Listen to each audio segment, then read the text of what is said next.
illuminates their particular place in American society, that they are not just white and not just black, but rather, as the census continues to profoundly confuse us with, sometimes we're a race, sometimes we're ethnicity, sometimes we're both, sometimes we're not. And so that indicates the story of how Latinos are still undergoing a process of inclusion in American life. So I use the story of Latinos in baseball as a way of looking at the history of Latino inclusion in U.S. society. It's a window, the way, and a very public way we can look at how these players, how these individuals become American or not. They're seen as native to the United States or as foreign. Now, one of the compelling parts of this story is, in fact, that Latinos, throughout their participation in America's game, which dates back to the 1860s, would end up participating on both sides of baseball's racial divide. Baseball was segregated racially from 1887 through 1947.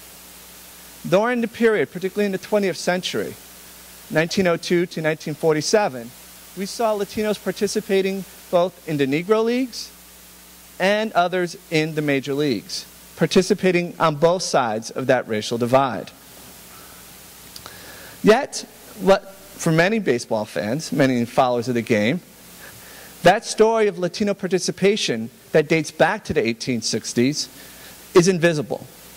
And so I often use the metaphor that they have an invisible presence throughout the history of the game. And part of my work is to make that presence visible and help us to understand how that story of Latino participation enables us to better understand the evolution of ideas about race, the process of Latino inclusion in American life, and perhaps a greater appreciation for the story of baseball.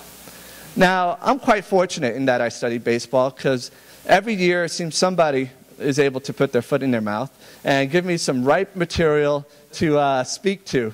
I get a few phone calls from sports writers, I get invitations to go on radio programs, and they ask me questions like, what do you think about Gary Sheffield said, or what Torrey Hunter said, or what this player said, about Ozzie. Ozzie Guillen is one of my favorites because he gives me lots of print material. So I pray every day that Ozzie doesn't get fired, that he remains in Chicago because he belongs in Chicago. And so one of the things that arose early this year, the USA Today conducted a roundtable. And in this roundtable, they had ball players, umpires, agents, and league team officials. And they asked, how do we improve the game today for the future? Well, one of the ironies of this roundtable, well, two. One was what Torrey Hunter said as part of this roundtable, and two was no Latino participated in this roundtable. Now, Latinos are the majority minority in baseball. Approximately a quarter of all major league rosters are filled by Latinos. If you include U.S.-born Latinos, that number rises to about 30%. So it's astonishing to me that in the year 2010, a national newspaper like USA Today would bring together individuals to talk about the future of the game and exclude the largest minority group in the game from that discussion. So there was no seat at the table that day for Latinos. And one of the voices that did speak was trying to get a point across about how Major League Baseball needs to do a better job in inner cities and in recruiting African Americans, both as players and as fans, into the game. However, now as has become infamous by other ball players, Torrey misspoke. And this is what he said that day. People see dark faces out there, and the perception is that they're African American. They're not us. They're imposters. And then he went on to say, even people I know come up and say, hey, what color, note color, is Vladimir Guerrero? Is he a black player? And this is now Hunter responding. I say, come on, he's Dominican. He's not black. And here in confusing color with nationality or ethnicity, we see one of the ways in which the presence of Latinos remains confounding to many, and also remains a process in which we have to recover their voices to get it into the story. And in this instance, the denial of the African ancestry, although many times visible among Latinos, by those in the United States. Let me get at this point about invisible presence a bit more.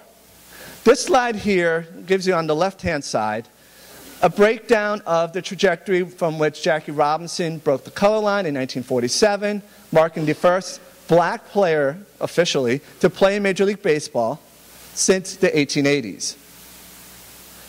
From Robinson's entry in 1947, we see an incline in the participation of blacks in baseball.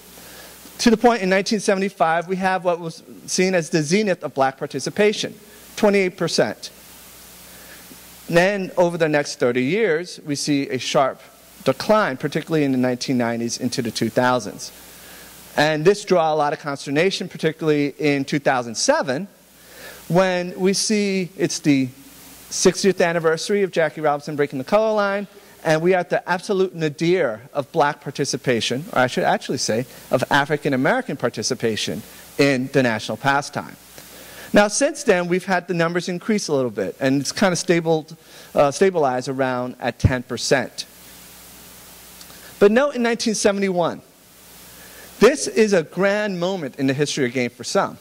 And it's the moment in which an all-black lineup was filled by a major league team. But if you notice the highlighted names, you'll note that these are the Latin American players in the lineup. Renny Stinnett from Panama, Roberto Clemente from Puerto Rico, Manny Sanguillen from Panama, Jackie Hernandez from Cuba. You see, that 1975 number, in which we talk about the highest participation of blacks in baseball, includes black Latinos. And it's now that Latinos are the largest minority group in baseball that some have disaggregated black Latinos from the numbers of black participants in Major League Baseball.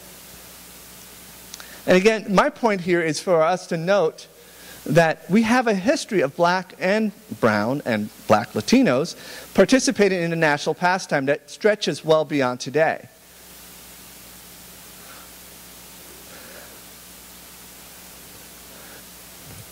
The history of Latino participation in America's game shows that Latinos, as I noted before, participated on both sides of the color line. From the